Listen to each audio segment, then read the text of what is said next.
Bien, caballeros, vamos a empezar o continuar con la asignatura, con el curso. Voy a compartir mi pantalla.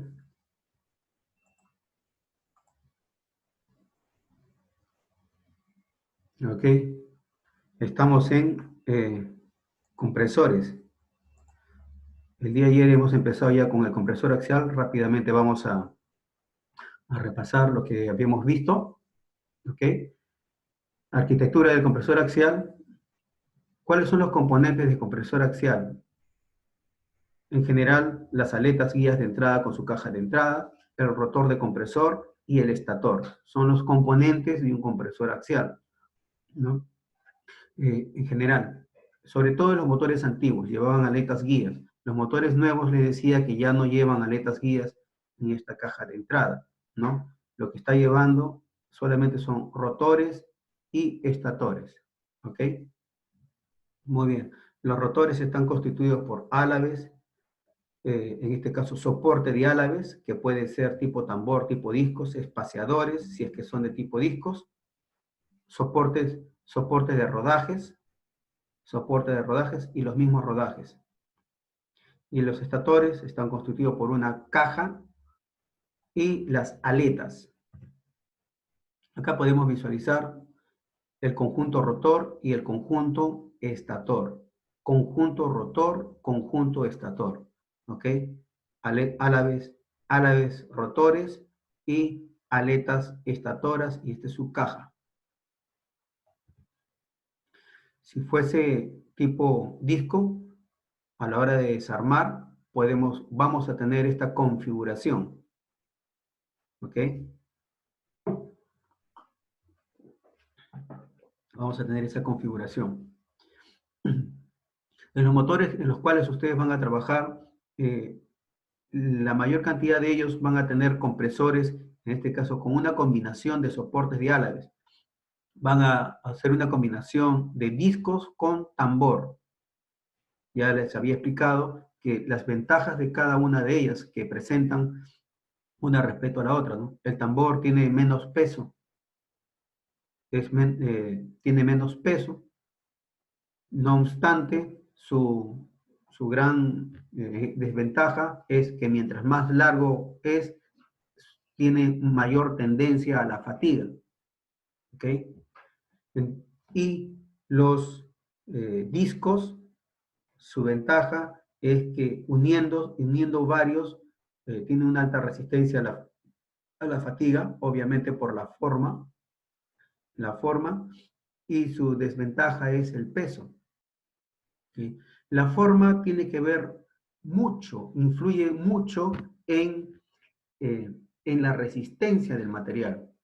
¿Sí? La forma. Algo que puede ser, de repente, no tiene mucha resistencia de manera plana, no obstante, se modifica la forma y solo cambiando de forma ese material, eh, a la forma del material, la resistencia mecánica se incrementa, ¿no?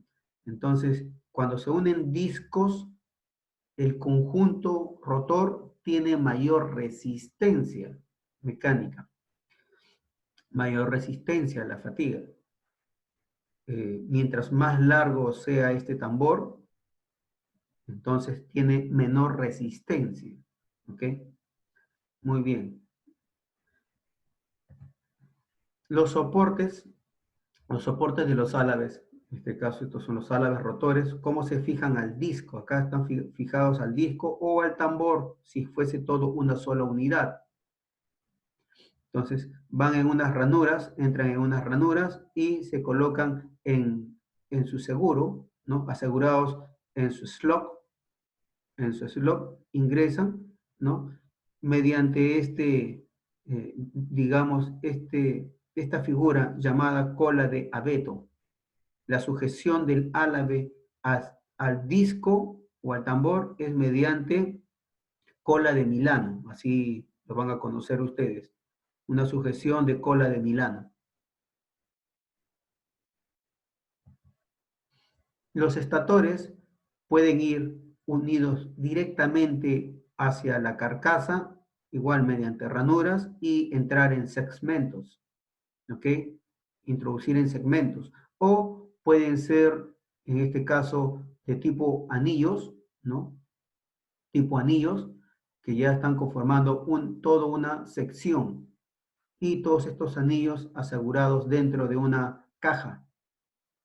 Estos van dentro de una caja, cada una en sus respectivos, eh, digamos, en este caso, sus posicionamientos, donde van posicionados los anillos, ¿no? En sus ranuras respectivas.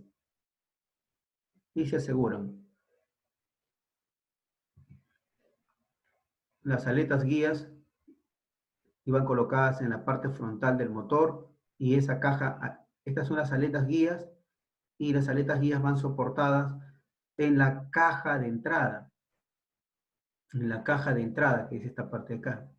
Esta caja de entrada forma parte de una estructura del motor. Cuando hablamos de estructura, estamos hablando de los componentes que soportan las cargas del motor. ¿Ok? Soportan las cargas del motor. Entonces, esta es una estructura. Digamos que si fuese la casa, sería una columna. ¿Ok? Y las columnas soportan el peso y las cargas de la casa, ¿no? Igual, esto sería como una columna. Entonces, esta es una estructura del motor. ¿Ok? Y las aletas guías van fijas en esta estructura. ¿Ok? El compresor axial. El compresor axial. Bueno, el compresor axial está constituido por etapas. Una etapa de compresor axial está constituido por un álabe rotor y un álabe estator. Eso es una etapa. Un álabe rotor y un álabe estator. Esto es una etapa del compresor axial. Por lo tanto, acá puedo decir que hay cuántas etapas. Es una etapa, segunda etapa, tercera etapa, cuarta etapa, quinta etapa, sexta etapa, séptima etapa, octava etapa. Quiere decir que este compresor, así como lo vemos, tiene 8 etapas de compresor. ¿Ok?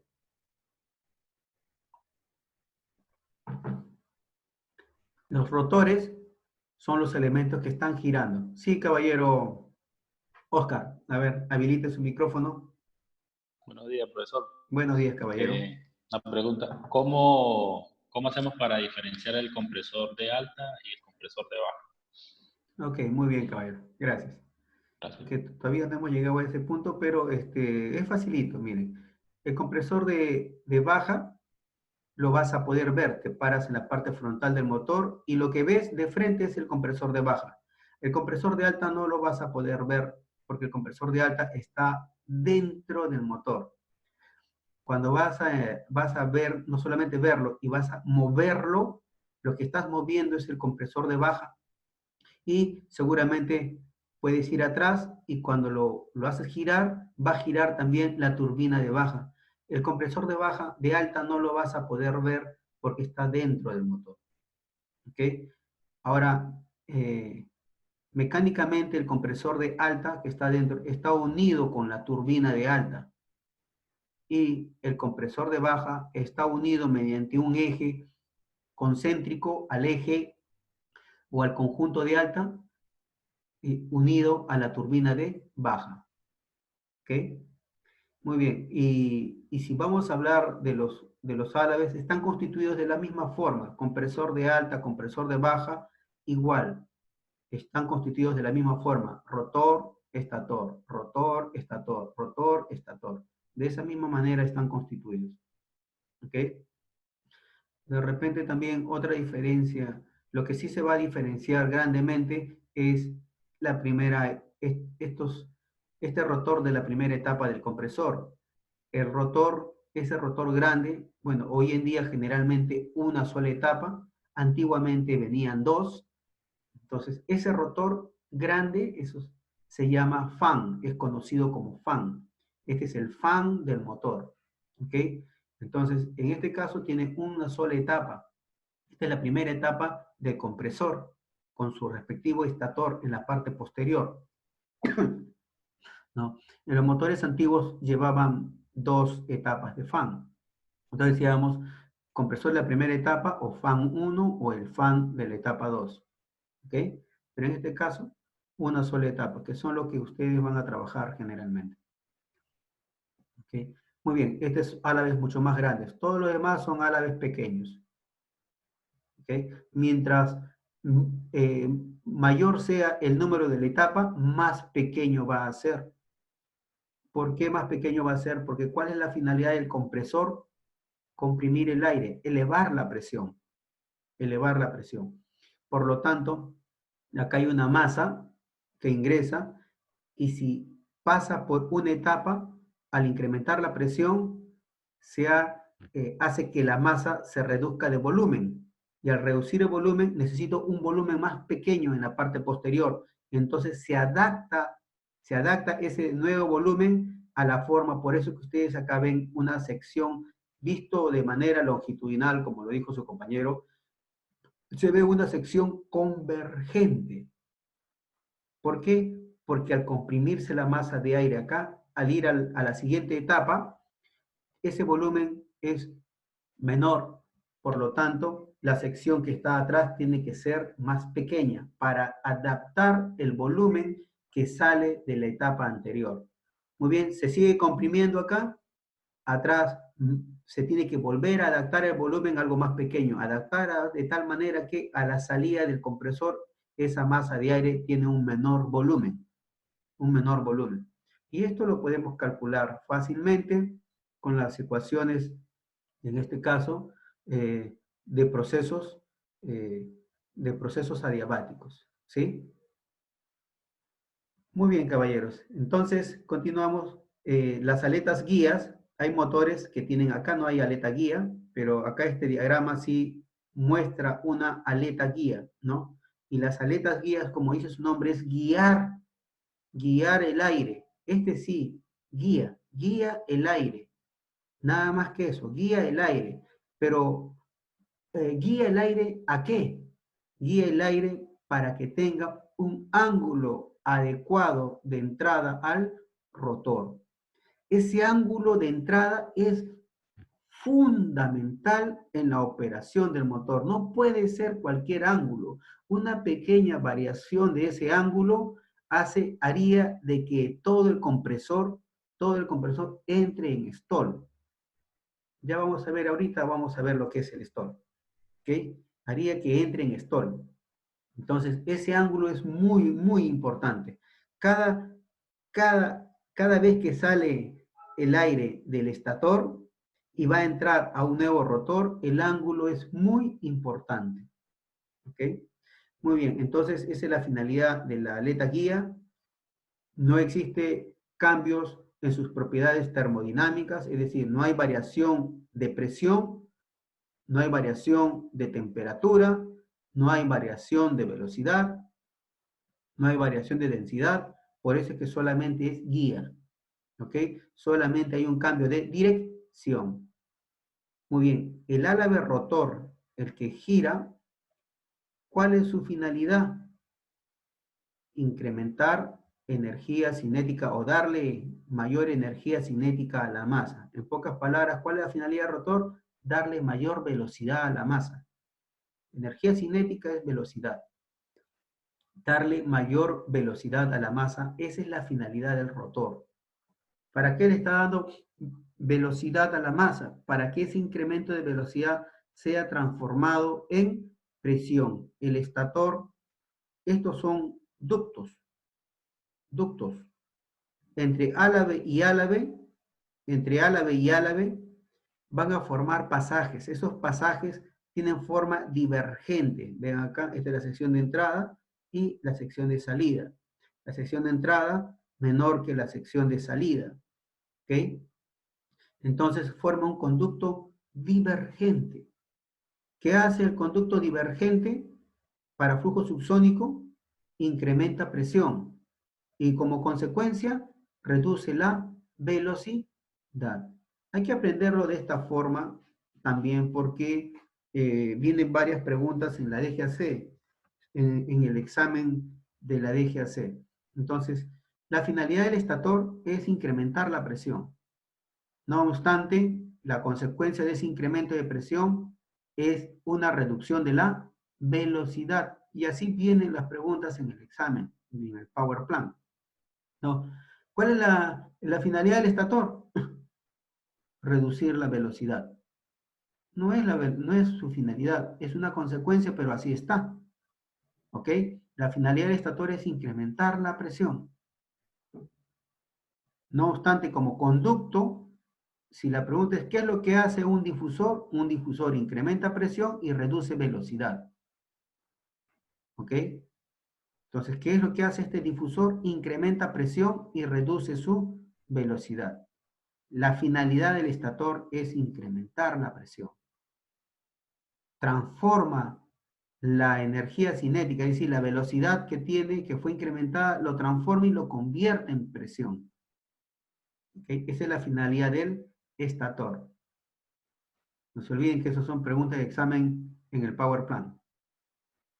Y así se va incrementando la presión por etapas. El incremento por etapas no es mucho, está en el orden de 1.2, en promedio a 1.3 el incremento de presión por etapas. Quiere decir que entra con una atmósfera de presión, sale de la etapa con 1.2 atmósferas de presión, ¿no? Y así va a ir incrementándose por etapas. ¿Okay? Y esta es en este caso, la ecuación que me permite calcular el volumen. Si yo utilizo esta ecuación, en todo caso, fácilmente puedo calcular el volumen, ¿ok? El volumen en este punto. Para hacerlo más sencillo, a ver.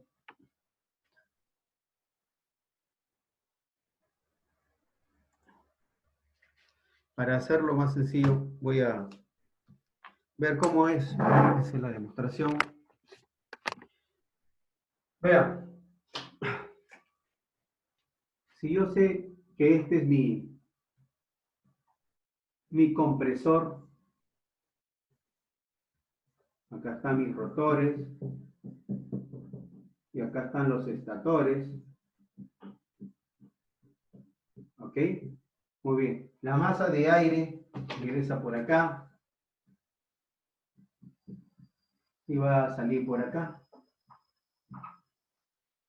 ¿ok? En este punto yo tengo un valor de presión, lo voy a llamarlo, para este caso, presión 1, y tiene también un volumen 1. A ese volumen 1 lo voy a llamar Q1. Acá va a salir con un valor de presión 2 y un volumen 2, que lo voy a llamar Q2, porque en realidad lo que hay acá es flujo volumétrico. Flujo volumétrico es volumen entre tiempo. Ahí está el volumen. De acuerdo a la ecuación de procesos adiabáticos, yo digo que presión 1 por volumen 1 a la 1,4, que es la constante adiabática, debe ser igual a la presión 2 por volumen 2 a la 1,4. ¿Ok? Entonces, si yo digo presión 1 por volumen 1 sobre T a la 1,4, ¿no? Entonces, acá también a la 1,4, debe ser igual a la presión 2 por volumen 2 a la 1,4, y este es por el mismo tiempo a la 1,4. Entonces, ¿esto qué es? A ver, voy a colocar acá. Así. ¿Esto qué es? Lo estoy dividiendo y lo divido por lo mismo. Esto es Q, flujo volumétrico. Presión 1 por Q1 a la 1,4 es igual a la presión 2 por Q2 a la 1,4. ¿Ok? A la 1,4. Muy bien. Voy a calcular el Q2, el volumen 2. El volumen 2. Y el volumen 2, ¿a qué es igual? A la presión 1 por Q1 a la 1,4 entre esta presión 2 que está multiplicando, pasa a dividir entre presión 2 y este 1,4 que está como potencia pasa como radical. 1,4 pasa como radical. Por lo tanto, el Q2 es igual, radical de 1,4 de Q de 1,4 sale Q1 del radical y solamente me queda radical 1,4 de presión 1 entre presión 2, que es la ecuación que figura en su diapositiva. Pero acá hay algo interesante. Algo interesante. La presión 2, si yo digo que la presión 2, voy a colocar acá, la presión 2 es igual, perdón, antes de la presión 2, si la relación de presión llamado Pi sub K, la relación de presión es igual a la presión 2 entre la presión 1, ¿ok? Yo puedo decir que la presión 2 es igual al Pi sub K por la presión 1. El que estaba dividiendo se fue a multiplicar. Reemplazando, yo digo que Q2 es igual a Q1 por el radical 1,4. ¿De quién?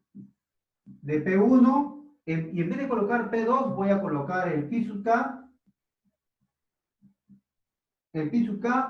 por P1. ¿Ok? Por P1. Muy bien.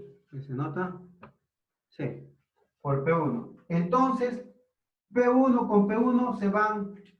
¿Y qué es lo que queda? Q2 es igual, o sea, el volumen, el flujo volumétrico de 2 es igual al flujo volumétrico de 1 por la raíz 1,4, ¿de quién? De 1 entre pi sub k. De 1 entre pi sub k. ¿Ok? Entonces, mucho más fácil puede ser usar esta fórmula, porque Q2 lo podemos calcular fácilmente, este prácticamente es un dato, no es un dato, pero el flujo de aire sí es dato, el aire que consume el motor, el airflow es un dato, el aire que consume el motor. Entonces, a eso lo divido entre su densidad y ya está, ya tengo Q1.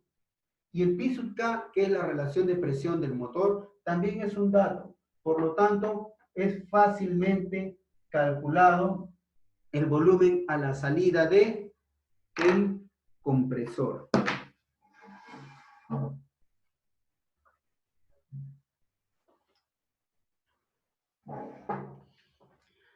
Muy bien. Voy a compartir mi pantalla nuevamente. Ok. Entonces, acá está la presión 2 igual a Pi sub K. Esto, Pi sub K por P1, lo coloco acá en vez de P2. Se elimina P1 y queda 1 entre Pi sub K, que es la relación de presión, y de esa manera ya podemos calcular el volumen. Y vamos a darnos cuenta que el volumen en realidad va a ser menor que el volumen con la que entra al motor. Y eso explicaría ¿Por qué se va haciendo cada vez menor área a medida que va pasando el flujo a través de las etapas? ¿Ok? Muy bien.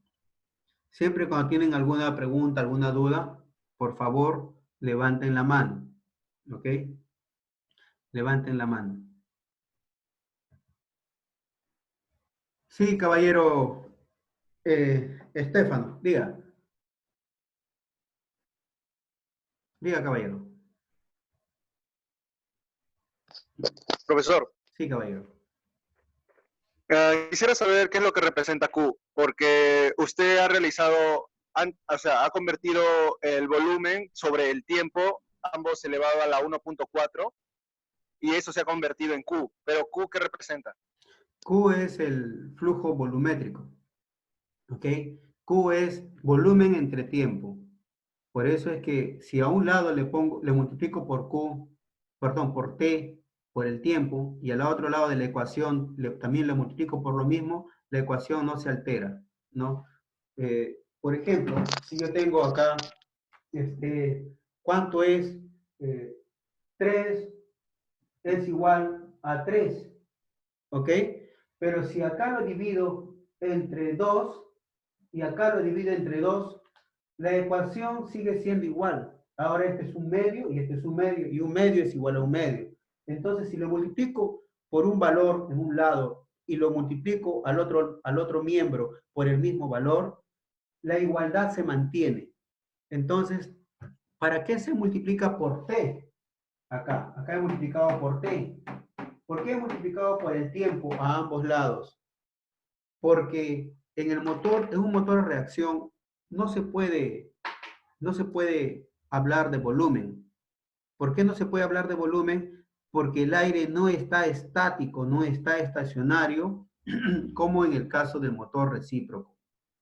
Lo que se habla es de flujo volumétrico. Y el flujo volumétrico Q, flujo volumétrico, también llamado caudal, es igual al volumen entre tiempo. ¿Ok? El caudal o flujo volumétrico es igual al volumen entre tiempo. Aquí, como la masa de aire fluye, hablamos de flujo volumétrico. No podemos hablar de volumen. ¿Ok? Y por eso es que se cambió la B por el Q. Pero el proceso sigue siendo el mismo, proceso adiabático, ¿no? Y podemos calcular el volumen. No estamos considerando factores de eficiencia ni nada por el estilo. Este es un curso para poder entender, ¿ok? No es para diseñar. Diseñar es otra cosa. ¿Alguna otra pregunta, caballeros? ¿No hay preguntas?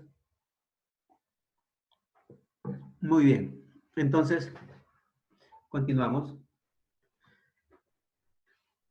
Esta ecuación acá de la relación de presión del motor P sub K o RC, como lo quieran poner ustedes, ¿no? En los libros van a encontrar generalmente relación de presión como P sub K.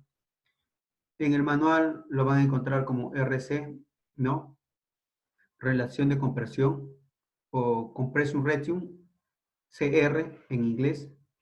La relación de compresión del motor o del compresor, no del motor, sino del compresor, relación de compresión del compresor, es igual a la relación de compresión al pi, acá es al pi sub k stage. Es decir, es igual a la relación de compresión de una etapa elevado al número de etapas. ¿Ok? Elevado al número de etapas. Stage son etapas. Etapas. ¿Ok? Este es, por ejemplo, este es el first stage, second stage, ¿no? Third stage, fourth stage, y así. Cada una de estas son stage, son etapas. ¿Ok? Muy bien. Pasamos a la siguiente diapositiva. Y acá viene lo importante, el control del flujo. Lo que le decía, es importante controlar el flujo. Veamos. La velocidad total tiene una dirección. Supongamos que sea esta la dirección, la velocidad total. ¿Ok? Y acá tengo una velocidad tangencial. ¿Ok? Tengo una velocidad tangencial. La velocidad total es una velocidad absoluta. ¿Ok? Entonces, pero para el aire, en este caso para el aire, para hallar esta velocidad en sumatoria, por lo tanto, esta velocidad tiene que ser velocidad relativa. ¿Sí? Velocidad relativa. ¿Respecto de quién? Es respecto, en este caso, del álave rotor. Este es el álave rotor. El aire, para el álave rotor, él va a ver que el aire no se va así, sino para el rotor, el álave rotor, el aire va a venir en esta dirección con este ángulo. En este caso le estoy llamando teta, ¿no? Le estoy llamando teta. La idea es que existe una componente llamado velocidad axial. Velocidad axial. En este caso, la velocidad con la que avanza el aire hacia el compresor, porque no se olviden, acá tengo un rotor, perdón, un álave, acá otro álave, y toda esta hilera, a ver, un momentito.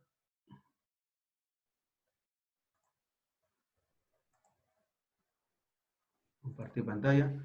A ver, toda esta hilera,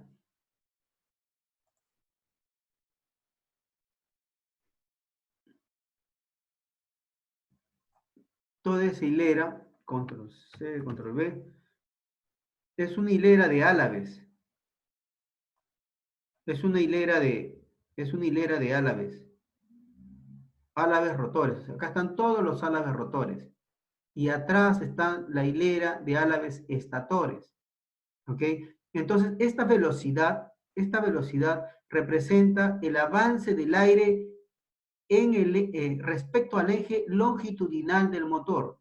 Acá tengo, por ejemplo, los rotores, y control C, control V, y más atrás tendré los estatores. Aquí estará la hilera de los estatores, ¿no? Los estatores. Ahí están los estatores. Y acá están todos los rotores.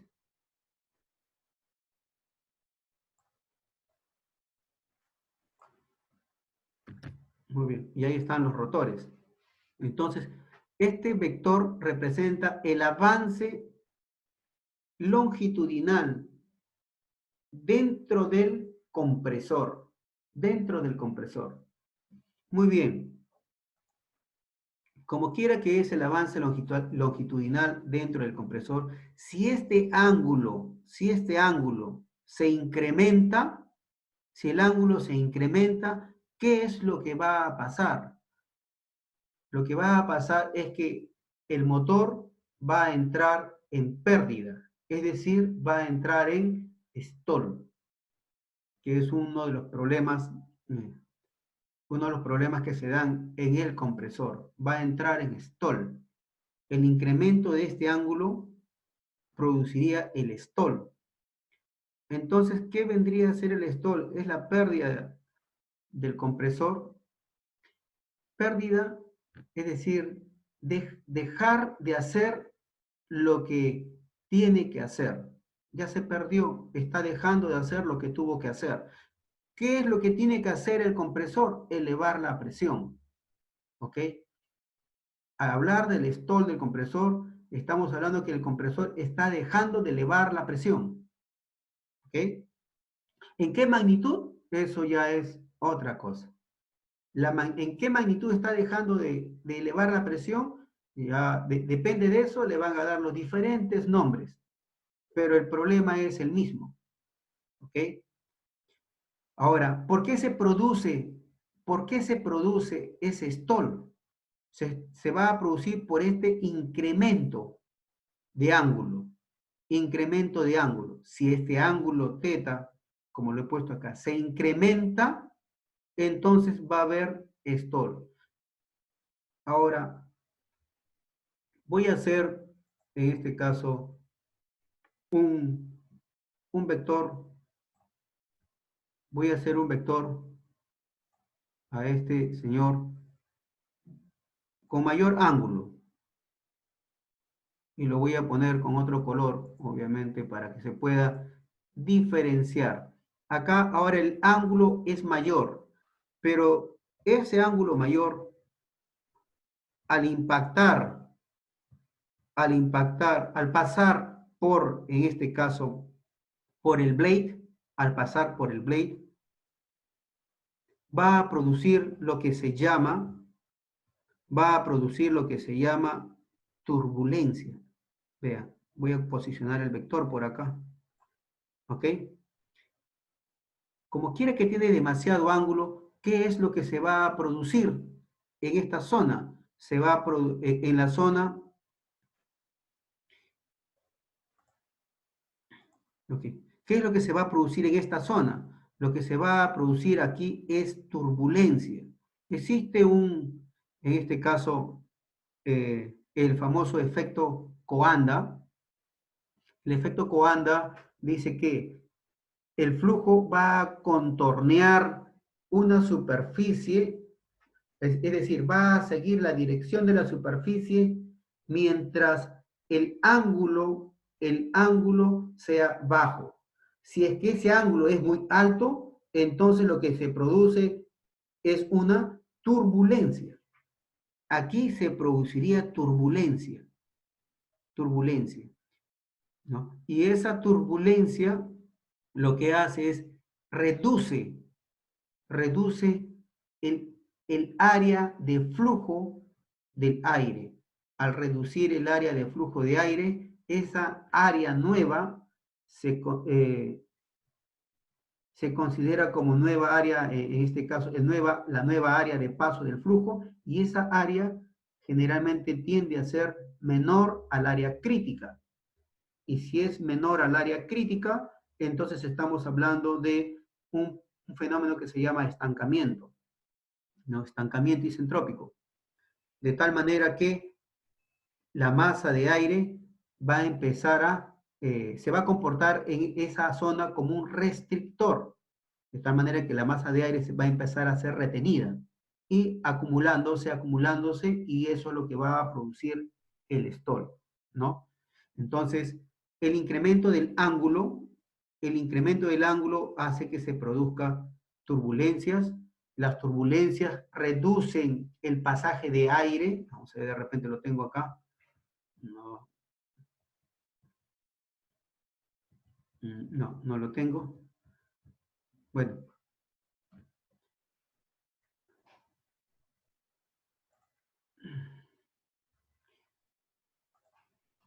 En esta zona lo que pasaría acá sería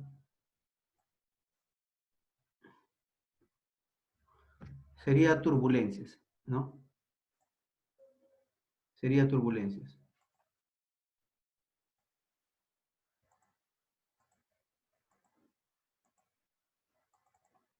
Y así, acá se produciría un área, una zona turbulenta, ¿ok? Una zona de turbulencias. Esta turbulencia reduciría la cantidad de aire que debe fluir en el compresor, ¿no? Se comportaría en esta zona acá con el ala B que está al lado, se comportaría como un restrictor por tener un área menor al área crítica. ¿Ok? Muy bien, entonces el stall de compresor, ¿qué es el stall de compresor? El stall es la pérdida del compresor, la pérdida de seguir incrementando la presión. ¿Ok? El stall de compresor, inestabilidad del compresor. ¿Por qué se está dando? Porque por un incremento de este ángulo. Ahora, ese incremento de ángulo se puede dar también se puede explicar de otra forma. Vamos a ver. Voy a borrar esto y voy a posicionarlo acá. ¿Qué es lo que están viendo ustedes ahora? Este ángulo θ se ha incrementado, pero al incrementarse, ¿qué es lo que se ve? Vean este resultado, la velocidad axial, Bx, la velocidad axial con la que atraviesa el aire el compresor, la velocidad axial se ha reducido. Antes tenía todo este valor, ahora tiene este valor, ¿ok? Se ha reducido la velocidad axial. Entonces, cuando la masa de aire se hace lenta, se hace lenta dentro del compresor, se está incrementando el ángulo de ataque. No se olviden que este término lento, todo es relativo al álave, caballeros. No es que el aire, no estamos hablando de la velocidad total. No estamos variando la velocidad total. ¿Ok? La velocidad total no la estamos variando. Lo que está variando es esto de acá. La velocidad axial. ¿Ok? Muy bien. Entonces, esta velocidad axial implicaría que el aire está lento dentro del compresor. Lo podríamos comparar con la vía expresa, ¿no? Estamos en la vía expresa. Cuando hay muchos carros, demasiados carros dentro de la vía expresa de una vía principal, ¿qué es lo que pasa con todos los carros que vienen atrás? Que estaban yendo rápido, tienen que empezar a disminuir, a frenar. Lo mismo pasa dentro del compresor. Hay demasiados carros, pero acá no hablamos de carros, acá hablamos de masa de aire. Hay mucha masa de aire dentro del compresor, de tal manera que, ¿qué le pasa a la masa de aire o qué le pasa a la velocidad de la masa de aire? La velocidad se reduce al existir mucha masa de aire. ¿Qué velocidad? Velocidad axial. Si se reduce esa velocidad axial, ¿qué está ocasionándose respecto al álave rotor? Se ha incrementado el ángulo, ese ángulo de ataque. Al incrementarse el ángulo de ataque, ¿qué es lo que pasa? Aparece la turbulencia sobre el extra 2 del álave rotor. Y al aparecer turbulencia sobre el álave rotor, se restringe el paso de la masa de aire. Al restringirse el paso de la masa de aire, se produce el estancamiento y el aire tiende ya no a ir hacia atrás, sino hacia adelante. Y eso es el punto máximo del stall, cuando el motor explota hacia adelante, tose, y los álabes que están hacia arriba ahora cambian de dirección hacia adelante. Sí, caballero Carvajal. Diga, caballero. Le escucho. Profe, disculpe, ¿y por qué pasa eso? ¿Por una mala mezcla? ¿Por qué pasa eso? Sí, ya, ahorita vamos a llegar. Primero quiero que se entienda primero el fenómeno. Voy a explicar por qué pasa todo ese problema, ¿no? Diga, Carvajal, está preguntando su compañero por qué pasa ese problema de stall. Sí, caballero Carvajal, diga. Ah, ¿usted preguntó? Ya. Sí, profe, yo. Sí, ok, muy bien. A ver, vean, entonces, estamos viendo acá que este vector X se reduce, ¿no? ¿Por qué pasa eso? Porque hay mucha masa de aire dentro del motor. Cuando el motor empieza su proceso de arranque, el área de entrada del motor, la masa de aire que entra en el motor, cuando el motor está arrancando, en realidad es demasiada masa de aire, muchísima masa de aire, ¿no? El compresor no está diseñado para poder trabajar con toda esa masa de aire cuando el motor está arrancando. Por lo tanto, se ha desarrollado unas llamadas válvulas de purga, ¿no? Unas válvulas de purga. ¿Para qué? Para que esa masa de aire pueda salir del compresor. Pero eso ya como parte operacional. Ahorita estoy explicando qué es lo que pasa, ¿no? Qué es lo que produce el stall. Y en la parte operacional, un poquito más adelante, vamos a ver que tienen unas válvulas para poder botar masa de aire durante el proceso de arranque, ¿ok? Hasta una determinada velocidad. Muy bien. Continuando con, en este caso, este mismo ejemplo, otra de las causas, voy a colocar este vector acá, y ahora, es una reducción de la velocidad, pero otro motivo también es rojo, otro motivo también es, ok, muy bien, para poder explicar. O sea, una causa es que se reduzca la velocidad y eso produzca un incremento de ángulo teta, y otra también es que no se produzca una reducción de velocidad, ¿no? Sino se produzca un incremento, voy a colocar acá, un incremento de velocidad o una variación de velocidad en este caso, de arrastre. Acá lo he puesto igual, ¿no? A ver, vamos a dejarlo como estaba.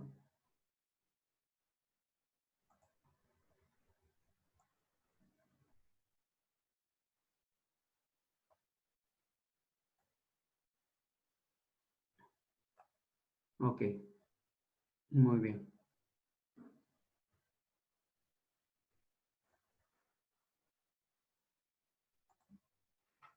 Otro de los motivos, si esto fuese la velocidad relativa, otro de los motivos es de que la velocidad la velocidad tangencial o la velocidad de movimiento de este perfil, esa velocidad no sea la que debería tener. En este caso estoy colocándolo como un incremento. ¿Ok? Si esta velocidad se incrementa, esta velocidad tangencial se incrementa de manera desproporcionada respecto a la masa de aire, entonces tengo el mismo efecto.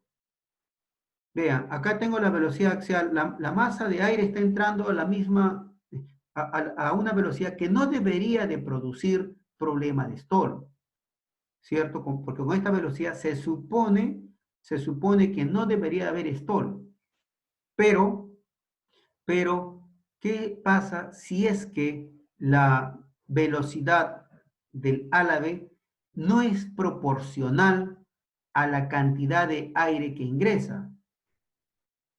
El efecto es el mismo. El efecto es el mismo. Entonces, al no ser proporcional la velocidad de rotación respecto a la masa de aire que ingresa, tendría el mismo efecto, un incremento de ángulo, y ese incremento de ángulo produce turbulencia, la turbulencia reduce el paso de área de la masa de aire, es decir, el área es menor al área crítica, y eso ocasiona un estancamiento, stall, ¿ok? Ocasiona el stall. Ahora sí, podemos hablar de repente de problemas, ¿no? Mecánicamente, esto es físicamente. ¿Y mecánicamente qué representa? Mecánicamente, una reducción de la velocidad axial del aire puede pasar, voy a ver, por problemas de motor, ¿no? Si es que este álave está sucio, solamente sucio, caballeros, ¿sí? Si estaría... Sí, caballero Yaco, ¿quiere hablar? ¿Va a preguntar algo? Ok, muy bien. Si es que el álave está sucio, entonces la suciedad sobre el álave origina turbulencias. Esta superficie tiene que estar totalmente lisa, pero en función de su operación, acá se produce suciedades. Por ejemplo, puede ser también la sulfuración. En el aire existe azufre y ese azufre se sulfura, produce un proceso de sulfuración acá con el metal. Hay una sulfuración, el aluminio, se sulfura. La tierra forma moho, ¿no? Y esta zona se hace, digamos, áspera. Y la masa de aire cuando pasa origina turbulencias. Y esa turbulencia reduce el área de flujo. Al reducir el área de flujo, entonces se reduce la velocidad axial. ¿Ok? Se reduce la velocidad axial porque esa área es inferior, el área de flujo ahora es menor al área crítica. Al ser menor al área crítica, se reduce el flujo. Ahora se comporta como restrictor. ¿Qué tanto reduce? Va a ser el resultado, va a ser cómo se manifiesta en el motor. Entonces, ese es un problema, solamente el álave sucio. ¿Cómo se soluciona eso? Haciendo un lavado de compresor. ¿Ok? Otro, álave quiñado. Se quiña el álave, la masa de aire choca en la parte del quiñe, forma turbulencias, la turbulencia reduce el área de flujo, esa área de flujo si es menor al área crítica, se produce el mismo efecto. ¿Ok? Otro. Supongamos que ese compresor haya sido lavado y no tiene quiñes, y sin embargo tengo problemas de stall. La válvula de purga no está bien calibrada o no está totalmente abierto, ¿no? No está totalmente abierto, no está abriendo cuando se está realizando el proceso de arranque como debe de ser. En fin, tengo un problema de válvula de purga o del control de la válvula de purga, del mecanismo de la válvula de purga, ¿no? La válvula de purga que purga la cantidad de aire, que lo saca, al sacar masa de aire, porque hay mucha masa de aire adentro, cuando hay mucha masa de aire, lo saca la válvula de purga, lo bota fuera del motor y fuera del compresor para que se incremente esta velocidad. Volviendo al ejemplo de la vía expresa, ¿no? Si hay muchos carros y de repente ahí hacemos una vía hacia afuera para que salgan carros por ahí y los carros van saliendo, los carros que vienen atrás empiezan a acelerarse, igualito, aumentar su velocidad. Se saca masa de aire para que aumenten su velocidad y se reduzca este ángulo de rojo, vuelva a estar al ángulo azul, ¿no? Se posicione y se reduzca este ángulo que está así y pueda estar ahora así, ¿ok? Ahí no hay problemas. Los problemas se dan a medida que esta masa de aire empieza a cambiar el ángulo, ¿no? Empieza a cambiar el ángulo.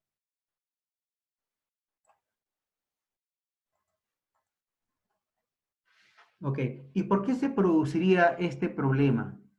Este problema de acá. Podemos concluir que cualquier cosa respecto a velocidad axial tiene que ver con la purga de aire o con compresor sucio, ¿no? O quiñados, a la vez quiñados. Pero acá tenemos otro problema que también origina stall. Acá tengo un incremento desproporcionado de la velocidad respecto a la cantidad de aire, porque estoy manteniendo una velocidad que no debería producir stall. No obstante, tengo un problema, ¿no? Un problema, este incremento. ¿Por qué se da ese problema? Porque la unidad de control de combustible, en este caso la unidad de control de combustible, no está regulado bien o simplemente está ya descalibrado. Cuando esa unidad de control de combustible está descalibrado, no puede controlar la cantidad de combustible en función de las revoluciones, la presión y la temperatura. por lo tanto, envía una cantidad de combustible que hace cuya velocidad del rotor sea desproporcionado respecto a la cantidad de aire que está ingresando al motor. Entonces, ahí tenemos un problema en el control del combustible.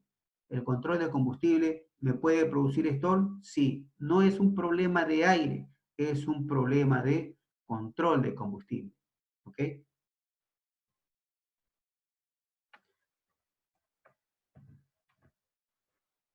A ver, caballeros, esto es muy importante que puedan entender. Línea de stall y línea de operación. Vean, el motor o el compresor, acá tengo en este caso, tengo incremento de presión en el compresor y este eje es el eje, en este caso, de las revoluciones del motor. Eje de revoluciones del motor y acá una relación de presión. ¿Ok? Muy bien. Para que el motor pueda trabajar, tiene que trabajar por debajo de esta línea de pérdida, porque si entra el motor en esta línea de pérdida o por encima, estoy en la zona de pérdida. ¿Qué quiere decir? Que en cualquier punto sobre esta línea, el motor va a tener problemas de stall. ¿En qué magnitud? Dependiendo de qué tan lejos estoy de la línea de pérdida. ¿Ok? Muy bien. Lo cierto es que por encima de esta línea de pérdida, siempre voy a tener problemas de stall. ¿Ok?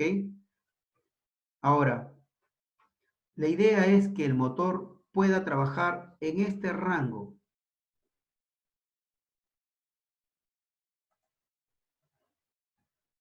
La idea es que el motor pueda trabajar en este rango de acá. A ver.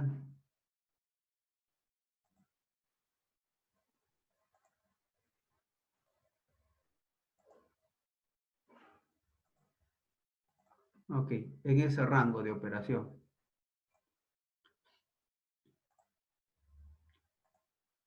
La idea es que el compresor debe estar dentro de este rango de operación. Si está dentro de este rango, entonces el compresor va a tener un desempeño óptimo. Pero, vean, acá están las revoluciones. Vean, miren, cuando el motor está arrancando, es decir, tiene pocas revoluciones, acá es cuando el motor ya ha arrancado. Cuando el motor ha empezado ya está arrancado, decimos que durante el proceso de arranque, el motor se autosustentó. Cuando está autosustentado, en las revoluciones de autosustentación, a partir de acá viene. Acá decimos que el motor ya está arrancado. ¿Ok? Cuando el motor ya está arrancado, vean, cuando el motor está arrancado, ya está en una zona de pérdida. Ya está en una zona de pérdida. Quiere decir que la cantidad de masa de aire que ingresa al motor durante sus primeros inicios de arranque, el motor ya estaría en pérdida. Digamos que nace condenado a morir. ¿Ok? Nace condenado a morir. ¿Cuál es la solución? La solución para que no muera es que se desarrollaron las válvulas de purga. Las válvulas de purga o todo el conjunto que controla el flujo de aire. Primero las válvulas de purga y luego las aletas variables, sea aleta guía variable y aletas estatoras variables. Todos ellos controlan el flujo, ¿ok? Controlan el flujo y hacen de que este punto de pérdida esté por debajo de la zona de operación. Cada punto por debajo de esta línea de pérdida, perdón. Por debajo de esta línea de pérdida, este punto se va por debajo de esta línea de pérdida. Entonces, ¿qué es lo que va a pasar con este? Ok, muy bien. ¿Cuál va a ser ahora?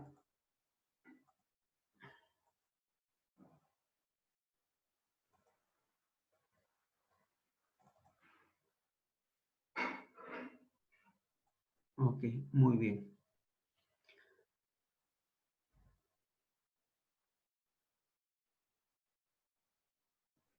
Mucho.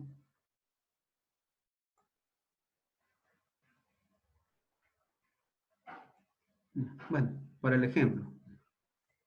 Para el ejemplo. Para entender, al menos. ¿Qué es lo que hacen las válvulas de purga? ¿No? Lo que hacen es, o el mecanismo de control del stall, hacen que cada punto, este punto de acá, lo llevo a esta zona de operación. A la hora que estoy botando la masa de aire, a la hora que estoy controlando, lo llevo, este punto se lleva acá. Cada punto es bajado, ¡ploc! Es bajado a, un, a una zona de operación óptima, a una zona, pero hasta una determinadas revoluciones. Después de esas revoluciones, y un poquito más siempre un factor de seguridad por acá, en este valor, en este punto, la válvula de purga debe de cerrar. ¡Clac! ¿Por qué ya no es necesario purgar, botar aire? Porque ya está por debajo de la línea de operación. Ya está por debajo de la línea de operación. Y esa válvula, a partir de allí, debe de estar cerrada. Se cierra. ¡Pac! Se cierra. Acá estoy botando aire. Pero botando aire, ¿para qué? Para que la masa de aire que está dentro del motor pueda estar en una zona de operación. ¿Ok? Puede estar en una zona de operación. Va a botar aire hasta un punto que ya no necesita, ya no es necesario. Cuando ya no es necesario y el motor, toda la masa de aire ya está dentro de la zona de operación, entonces se cierran las válvulas de purga. Al cerrarse la válvula de purga, ahora toda la masa de aire ya está dentro del motor con la velocidad que necesita el motor para que no esté en stall. Al entrar toda la masa de aire, ¿qué es lo que pasa con el motor? Empieza a tener incrementos de las revoluciones. Empieza a incrementarse el empuje del motor, ¿no? El empuje del motor no es lineal. El empuje del motor tiene digamos, una función polinómica. Una función polinómica o una función cuadrática empieza a incrementarse la presión, en este caso el empuje, y de una manera cuadrática, así. ¿Ok? Entonces, de esa manera se soluciona el problema de stall. Pero esas válvulas están diseñadas para solucionar el problema de stall. Yo lo llamo stall de nacimiento. ¿Por qué? Porque este stall de nacimiento soluciona ese problema de nacimiento porque solamente hace que esto baje a la zona de operación, más las válvulas de purga no están trabajando, no es para solucionar el problema de stall por un problema, ya sea originado por álabes sucios, álabes quiñados, álabes con filo de cuchilla o problemas que tenga que ver con la unidad de control de combustible. Ese tipo de problemas no lo soluciona el sistema anti-stall o anti-SARS, como lo quieran llamar. Ese problema no lo soluciona. El sistema anti-SARS y anti-stall solo soluciona el stall de nacimiento. Vean, esto de acá. Para que pueda nacer bien, se tiene que solucionar esto porque en nacimiento, él en las condiciones sin válvula de purga, nacería muerto, con problemas de stall. Y el sistema anti-stall está diseñado para solucionar ese problema, más no un problema de álabes sucios, álabes quiñados o, en este caso, una unidad de control de combustible descalibrado. Esos problemas no los va a solucionar y voy a tener problemas de stall. Si sería así, nunca, ningún motor no tendría stall. ¿Ok?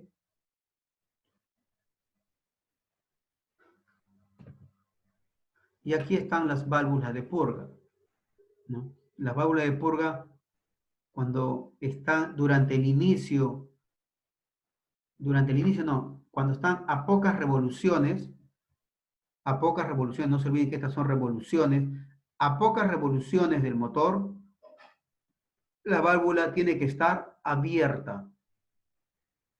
¿Para qué abierta? Para botar masa de aire, y al botar masa de aire pueda estar el compresor dentro de una zona de operación, ¿ok? Entonces tiene que botar aire.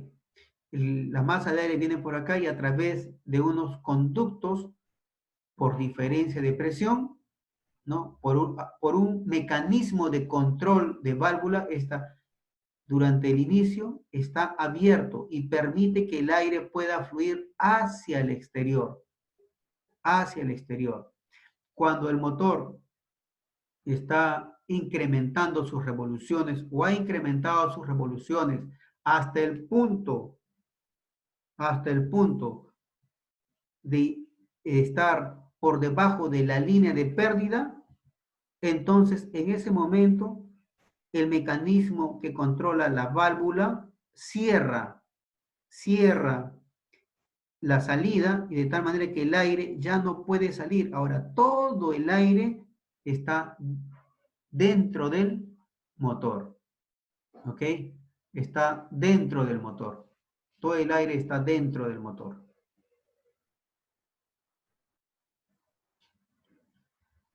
Y una mayor cantidad de masa de aire dentro del motor hace que se incremente el empuje mediante una función, en este caso, cuadrática, ¿ok? Una función cuadrática. Preguntas hasta aquí. Preguntas, caballeros.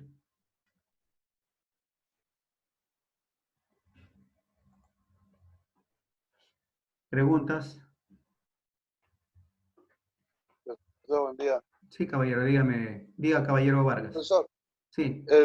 ese actuador que está ahí, cuando llega a una RPM determinada, se activa automáticamente. Mejor dicho, cuando el motor está iniciando su proceso de arranque, cuando está iniciando el proceso de arranque, esas válvulas están abiertas, ¿no? Como habrán podido ver en el diagrama, durante el arranque, si no tendrían válvulas, estaría el motor en zona de pérdida. Por eso digo, está condenado a morir. Entonces, para que no esté condenado a morir, se han diseñado un mecanismo de poder controlar. Y una de las formas es botando aire, ¿no? Por eso es que las válvulas de purga, durante todo el proceso de arranque y cuando el motor está arrancado, las válvulas de purga están abiertas, ¿no? Y sí, efectivamente, hay un control de válvula de purga. Ese control puede ser mecánico o puede ser electrónico. Sí, caballeros, ¿alguna otra pregunta? Gracias. Muy bien. ¿Preguntas, caballeros? ¿No hay preguntas?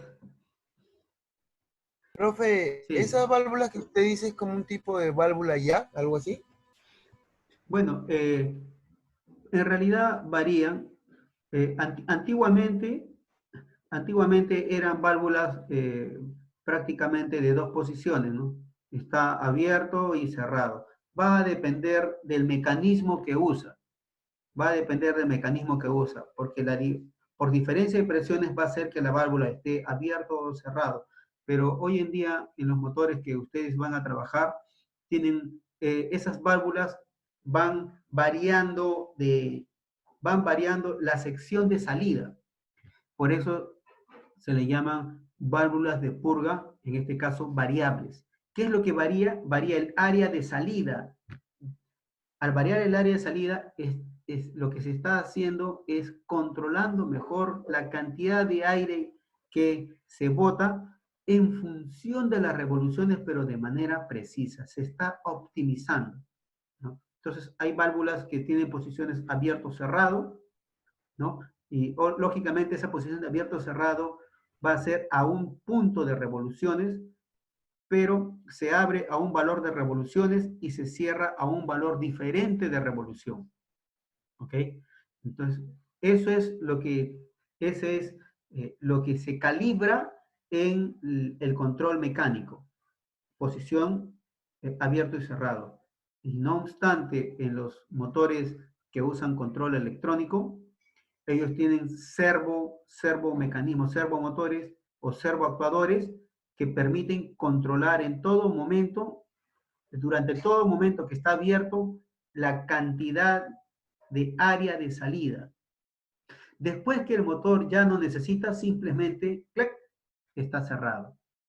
Y se solucionó el problema de nacimiento, mas no soluciona problemas de álabes sucios, álabes quiñados, o el mismo unidad de control de combustible si está descalibrado. Esos problemas no lo va a solucionar.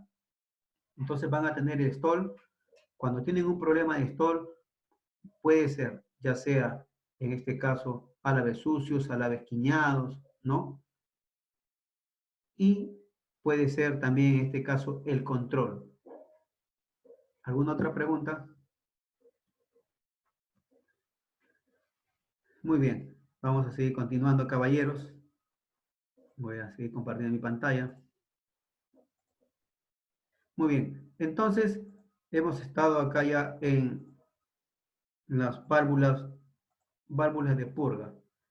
Acá hay un control de mecanismo que es siempre, generalmente son por presiones diferenciales, ¿no? Por presiones diferenciales controlados por diafragmas y resortes, ¿no? Se puede controlar la posición de la válvula, abierto, cerrado. También tenemos otro medio de poder controlar ese ángulo, ¿no? Tenemos el sistema de aletas de geometría variable.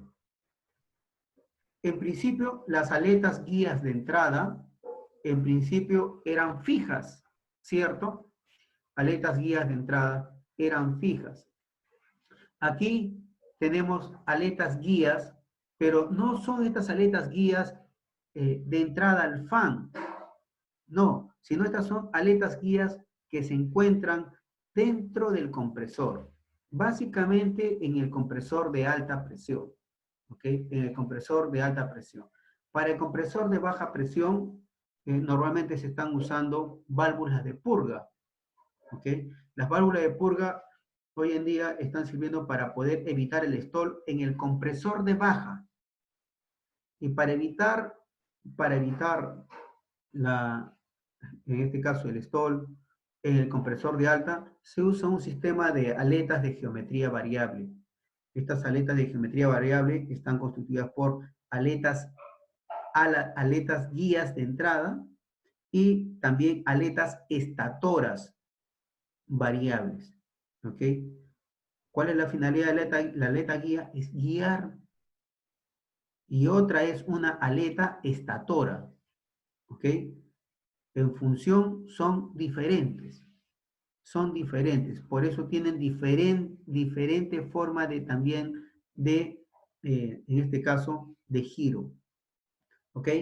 Tenemos aletas estatoras variables. ¿Qué es lo que hacen estas aletas estatoras? La idea es siempre evitar que la velocidad axial del flujo se reduzca. ¿Ok? Evitar que la masa de aire, la velocidad axial, o sea, la velocidad que atraviesa el compresor en axial, se reduzca. Porque si se reduce, voy a tener un incremento de ángulo. Y si tengo un incremento de ángulo, tengo turbulencias, y al tener turbulencias, tengo problemas de stall. ¿Ok? Muy bien. ¿Qué es lo que hacen estas aletas de geometría variable? Es adaptar el camino del flujo de aire.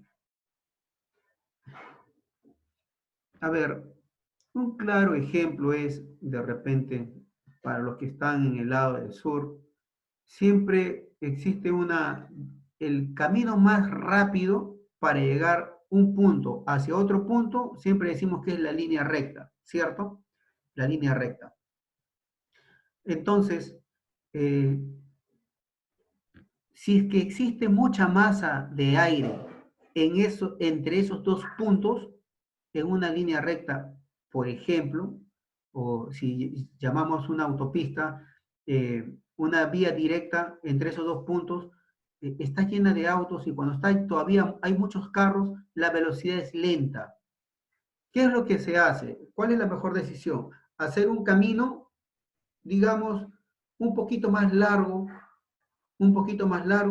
y llega al mismo punto. ¿Ok? Hacer un camino un poco más largo y llega al mismo punto. No obstante, ese camino más largo permite que esos autos, al tomar esa vía, vayan con mayor velocidad respecto a los que están yendo, si son ese mismo número de autos, respecto a los que están en la vía de la línea recta. Al tener mayor camino, es decir lo mismo que tengo un mayor volumen. Y si tengo mayor volumen, ¿qué pasa con la densidad? La densidad cae. Y si la densidad cae, o sea, la masa de aire piensa que tiene más espacio para poder desplazarse. En el motor, la masa de aire piensa. ¿Ok? En el motor, la masa de aire piensa. Entonces, si la masa de aire piensa que tiene mayor espacio para desplazarse y se va a mayor velocidad, lo que da como resultado que en esa curva, la masa de aire, si se toma el componente axial, en ese caso, la velocidad es mayor respecto al componente si se hubiese ido en línea recta. Es un ejemplo, ¿no? Para no entrar en temas ya matemáticos. En conclusión, podemos decir que una vía alterna mayor me permite adaptar mejor la masa de aire para evitar que la velocidad se reduzca. ¿Ok? Para evitar que la velocidad se reduzca. Eso es lo que hacen estas aletas estatoras variables. ¿Cuál es la finalidad de estas aletas estatoras variables? Como todo estator, la finalidad es incrementar la presión. Pero estas, cuando lleva el término variable, entonces decimos, además de incrementar la presión, adapta el flujo del aire para evitar el stall. ¿Ok? Entonces, la aleta estatora, ¿cuál es la finalidad de toda aleta estatora? Incrementar la presión. Si dice variable, entonces, además de incrementar la presión, es adaptar el flujo para evitar el stall. Adaptar el flujo de aire para evitar el stall. ¿Ok? Entonces, eso es lo que hacen las aletas estatoras variables. ¿Y qué hace la aleta guía variable? Como toda aleta guía, guía. ¿Ok?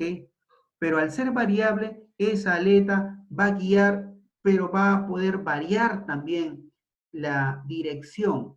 Las aletas guías normalmente son fijas y le daban una dirección. Esta puede variar de dirección. ¿En función de qué? En función de las revoluciones. En función de las revoluciones del compresor. El compresor se va acelerando, va variando sus revoluciones. Por eso es que tiene que ser adaptado la guía para que tengan ese ángulo teta que yo lo puse, ese ángulo sea el óptimo, ¿no? Entonces, esa es la finalidad también de todas estas aletas estatoras. Van adaptando el ángulo para darle en este caso, un ángulo adecuado.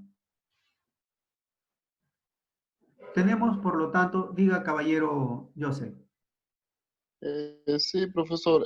No sé si ayer, creo cuando empezó a hablar sobre estratores, mencionó de que habían ciertos extractores, la mayoría son fijos, ¿correcto? Pero había ciertos que se movían. ¿Se refirió a que estaba girando o se refería a esto? Como que Sí, se caballero. balancean, ¿no?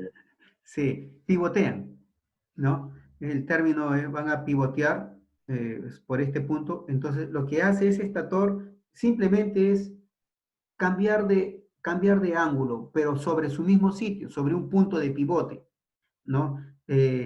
Esos son los aletas estatoras variables. No es que giran alrededor de un eje, alrededor del eje, en este caso longitudinal, no, giran sobre su punto de pivote. Ahí nomás están ahí, no están girando como los rotores, Ok, ¿sí?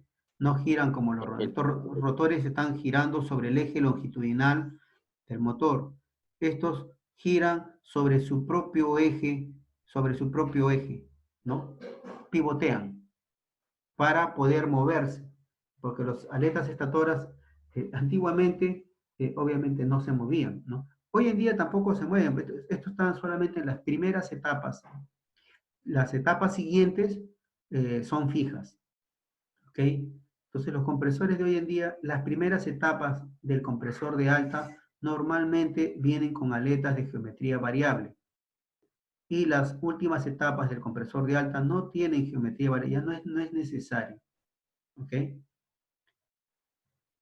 ¿Alguna otra pregunta, caballeros?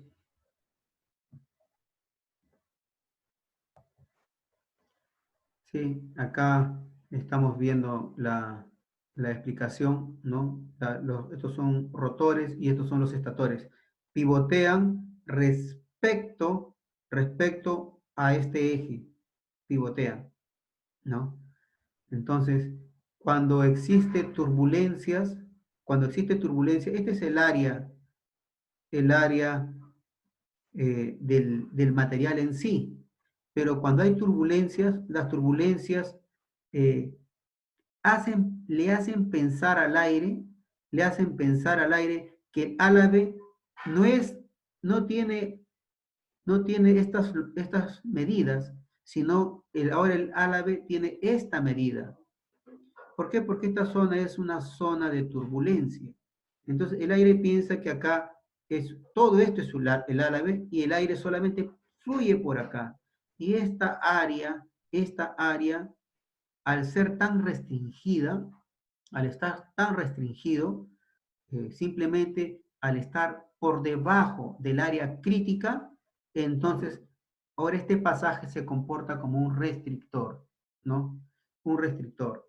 ¿Qué quiere decir? Que va a haber una masa de aire que se va a quedar, no va a pasar, no va a cumplir la ecuación de continuidad de masa.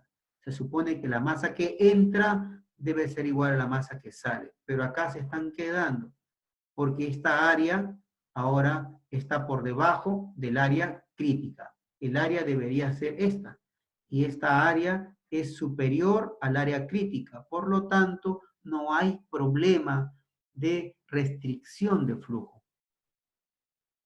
¿Ok? Muy bien, si este árabe...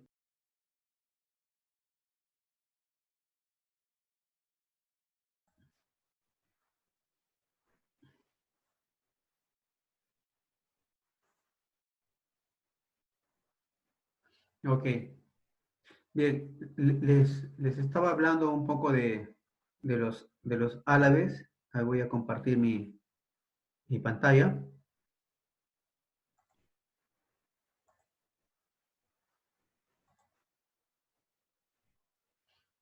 Bien.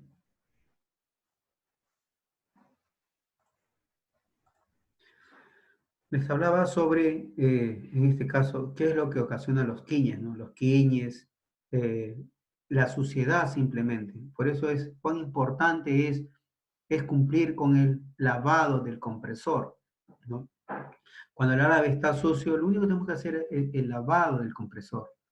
Pero no, bueno, ¿qué va a pasar el lavado?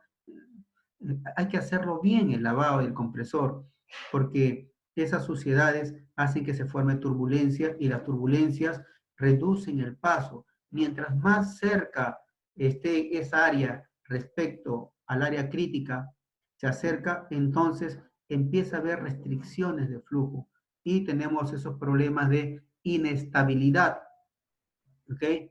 Tenemos problemas de inestabilidad del flujo y vamos a ver que el motor está ya teniendo ese tipo de problemas, ¿no?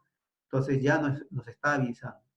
Ahora, y hacer un lavado de compresor, ya que estamos en esto, ustedes lo van a ver más adelante todavía, cuando lleven el curso de procesos, ¿no?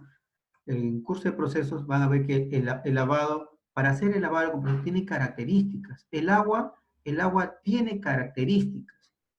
Por ejemplo, unos requerimientos del agua es la dureza. Tiene que tener un valor de dureza no alto, por debajo de 20 partes por millón, ¿no?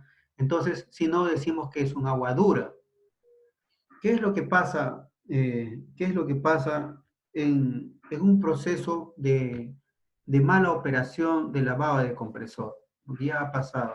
Habían motores que tenían problemas de stall y se supone que con un lavado debería de solucionarse, porque se inspecciona el compresor y no tienen quiñes. Entonces se hace un proceso de lavado del compresor y ya se eliminaba ese ruido, esos ruidos extraños, ¿no? De querer estolear. Pero en un pequeño tiempo de operación, rápidamente, nuevamente tenía el mismo problema.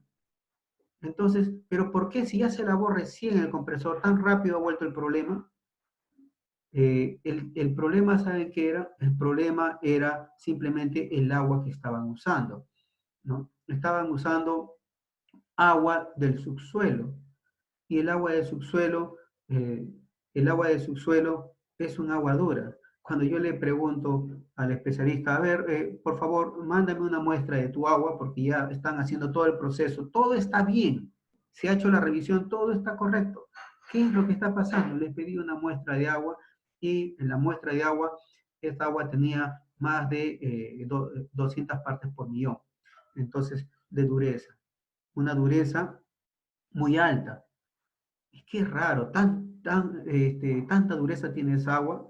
La dureza tiene que ver con la cantidad de minerales que se encuentra dentro del agua. ¿Ok? Entonces, cuando le pregunto al especialista, ¿y de dónde están sacando esa agua? ¿No está tratada? No, es agua del subsuelo.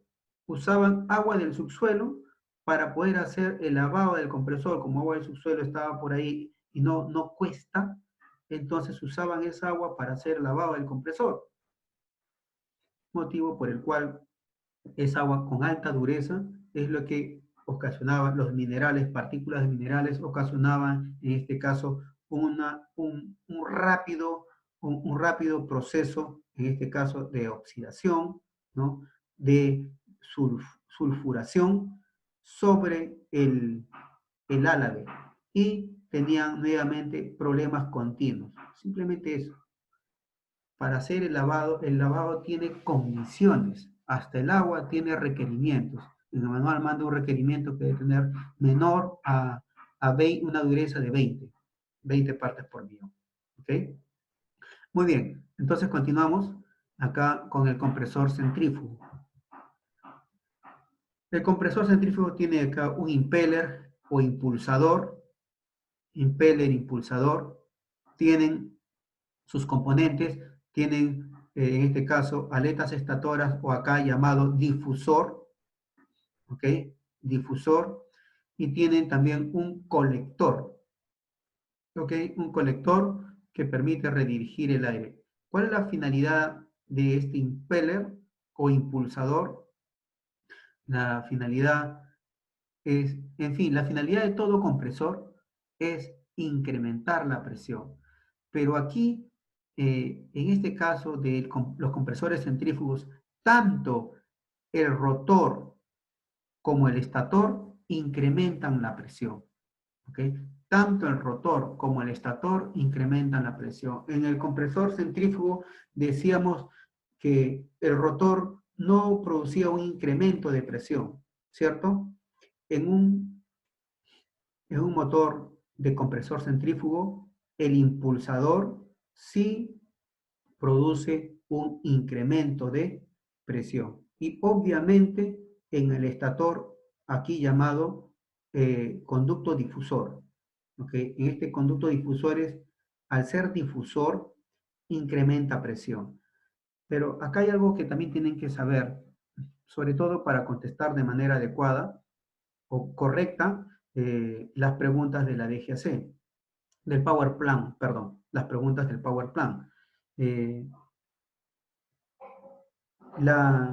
¿Qué pasa cuando se incrementa presión? Se reduce la velocidad, ¿no? Entonces, muchas de las preguntas no están asociadas a la función del componente, sino están asociadas a la consecuencia de la función. Entonces, tenemos que saber que todo conducto difusor incrementa presión y reduce velocidad, ¿ok? Lo que está preguntando es qué es lo que pasa en el conducto, más no me están preguntando la función. ¿Qué es lo que pasa en un difusor? Incrementa la presión y reduce velocidad, ¿ok? Incrementa presión y reduce velocidad. Muy bien. Ahora, este impulsador puede ser de una cara o de doble cara. Si es de una cara, solamente existe entrada de aire por una sola de las caras. Una sola de las caras. Si es de doble cara, entonces el aire puede entrar tanto por la parte frontal como por la parte posterior, ¿no? Entonces tiene doble lado de entrada, llamados doble cara también, ¿no? De doble cara o de doble lado. Vemos, tenemos este rotor o impulsador, existe de acá una sección del impulsador, él va a girar en esta dirección, ¿ok? Al girar en esta dirección, la masa de aire que ingresa al impulsador se va a desplazar por fuerza centrífuga hacia la periferia de manera radial, hacia la periferia, y se va a desplazar dentro de un conducto divergente, vean, se va a desplazar dentro de un conducto divergente. Acá sí la masa de aire se está desplazando, a diferencia del compresor, los álabes del compresor axial, ¿no? Que básicamente la masa de aire tiene una pequeña sección área de desplazamiento y en sí lo que hace el rotor es botarlo a una gran velocidad, ¿no? Aquí lo que pasa con la masa de aire es que él sí se desplaza dentro de este conducto, vean, acá hay una sección, ¿ok? Dentro de esta cavidad se produce el desplazamiento de aire. Y si es divergente y la velocidad del aire es subsónico, entonces, ¿qué está pasando? Se está incrementando la presión del aire dentro del rotor. El rotor es el impulsador, ¿no? Muy bien, luego de haber incrementado la presión de aire en el rotor, pasa por el conducto difusor o aletas estatoras, o aletas difusoras, como lo está llamando acá, ¿no? Diffuser vanes, aletas estatoras. Esta es una aleta, esta es otra aleta. Y estas dos aletas forman un pasaje de aire. Nuevamente, sección de área menor, sección de área mayor de salida, ¿ok? Por lo tanto, esto es un conducto divergente, es un difusor. ¿Y qué hace el difusor? Incrementa presión. ¿Y qué pasa con la velocidad? La velocidad se reduce, ¿ok? Se reduce. Por lo tanto, el aire sale con mayor presión que con la que entró, ¿ok? El aire sale con una mayor presión que con la que entró.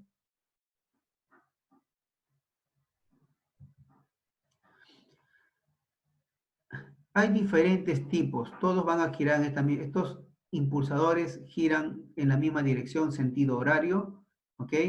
Pero tienen diferentes formas de aletas. Cada una de las formas de aletas va a depender del uso que se va a realizar con ese, en este caso, con ese impulsador.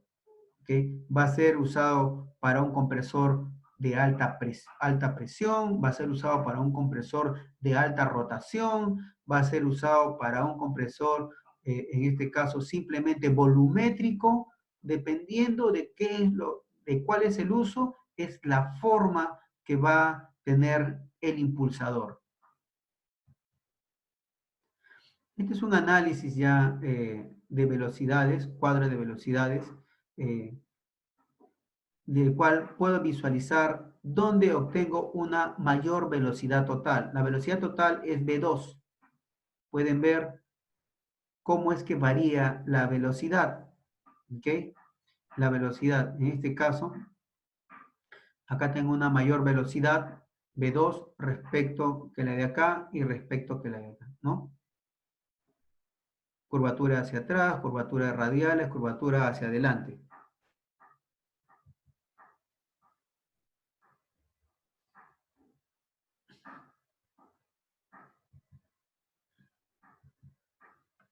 Muy bien.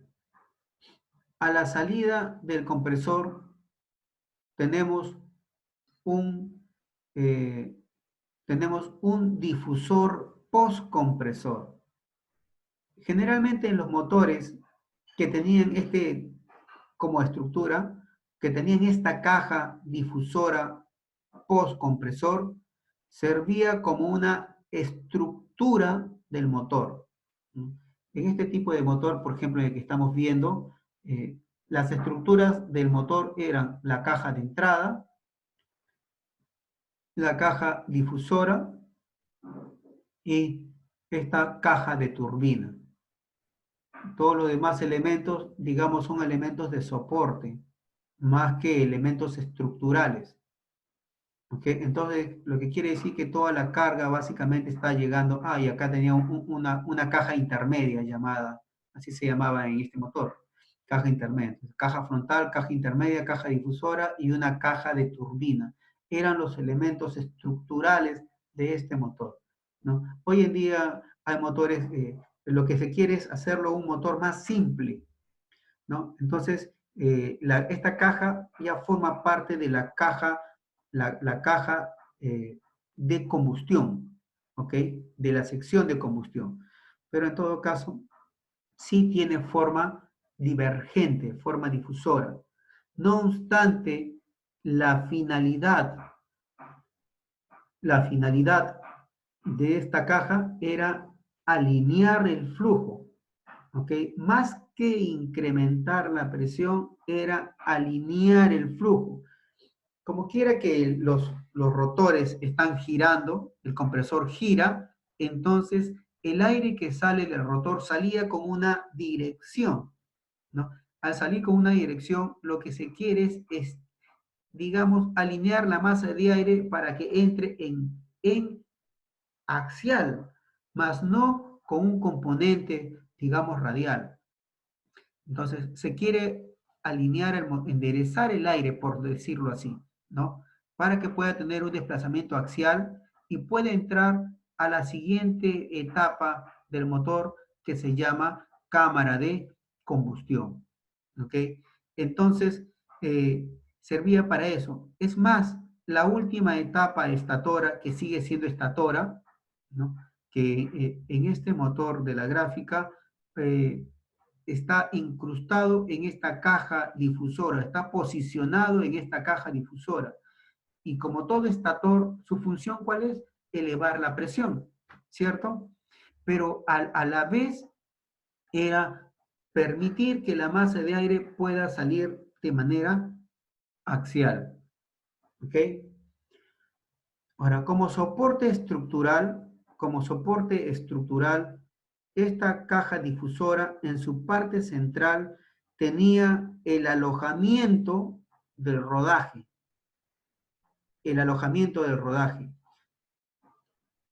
Alojamiento de rodaje que va a soportar el soporte, valga la redundancia, el soporte, o va a alojar el soporte posterior del compresor, ese this hub o hub, como lo quieran llamar, ¿no?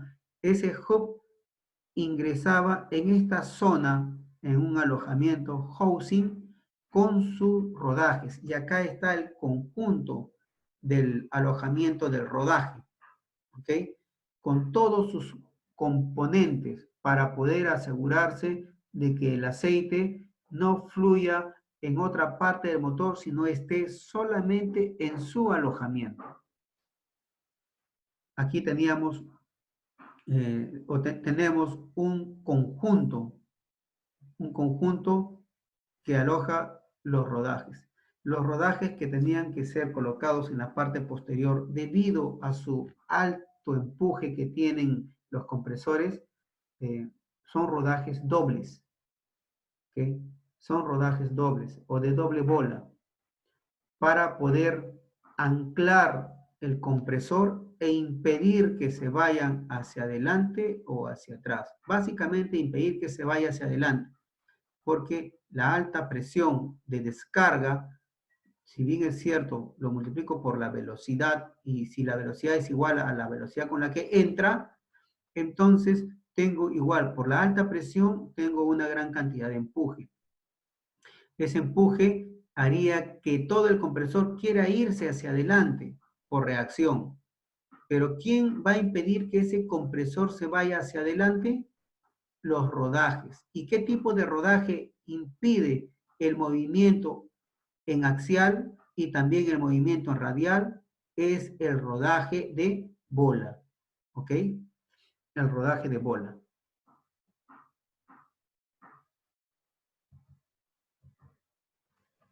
¿Preguntas, caballeros?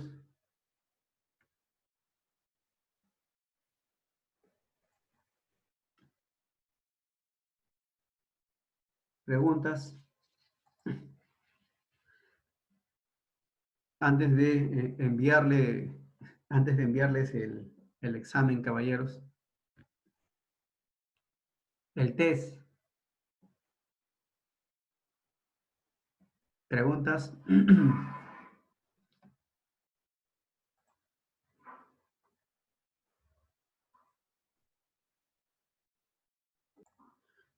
Ok.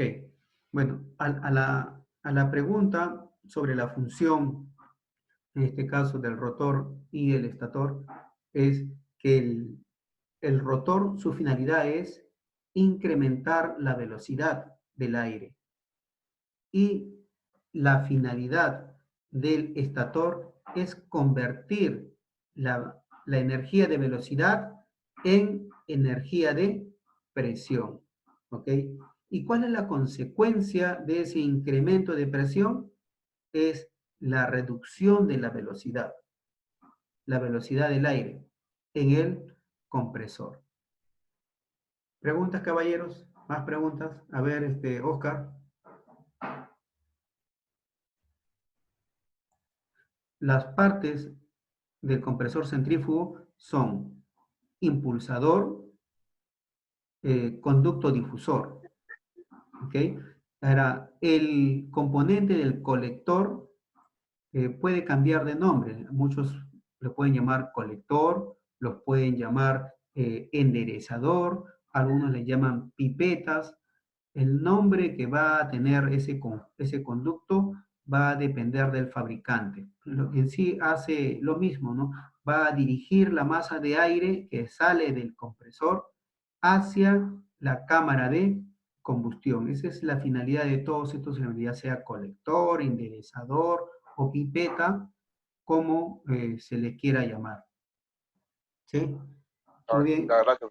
Ok, caballeros.